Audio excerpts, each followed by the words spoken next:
এই মুহূর্তে দুই শালিক ধারাবাহিকে দর্শকদের মন খুব একটা ভালো নেই, কারণ ধারাবাহিকটি ক্রমাগত টিআরপিতে পিছিয়ে পড়ছে। সাথে ধারাবাহিকটি আবার স্লট লিডারও হতে পারছে না। ওদিকে প্রতি সপ্তাহে আনন্দী ধারাবাহিকটি স্লট লিডার হয়ে যাচ্ছে। তাছাড়াও আবার ধারাবাহিকে অনেকদিন হয়ে গেল গৌরবকে দেখানো হয়নি, মানে ধারাবাহিকে অভিনেতা সায়ন বোসকে দেখানো হয়নি বেশ কয়েকদিন হয়ে গেল। এই সব কিছুর কারণেই দুই শালিক ধারাবাহিকে দর্শকদের মন খুব একটা ভালো নেই। অনেক দর্শকরাই জানতে চাইছে যে গৌরবকে ধারাবাহিকে কেন দেখানো হচ্ছে না। ধারাবাহিকে তার চরিত্রে কি মুখ বদল হয়ে যাবে, নাকি অন্য কোনো কারণে গৌরবকে দেখানো হচ্ছে না। এবার দুই শালিক ধারাবাহিক নিয়ে দুটি খবর সামনে এলো। খবর পাওয়া যাচ্ছে যে ধারাবাহিকে তো মুখ বদল হচ্ছে, তবে গৌরবের চরিত্রে নয়। ধারাবাহিকে অনিমেষ রায়ের যমজ ভাইয়ের চরিত্রে মুখ বদল হতে চলেছে।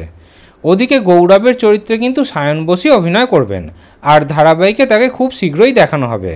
ধারাবাহিকে গল্পের প্রয়োজনেই নাকি এতদিন তাকে দেখানো হয়নি।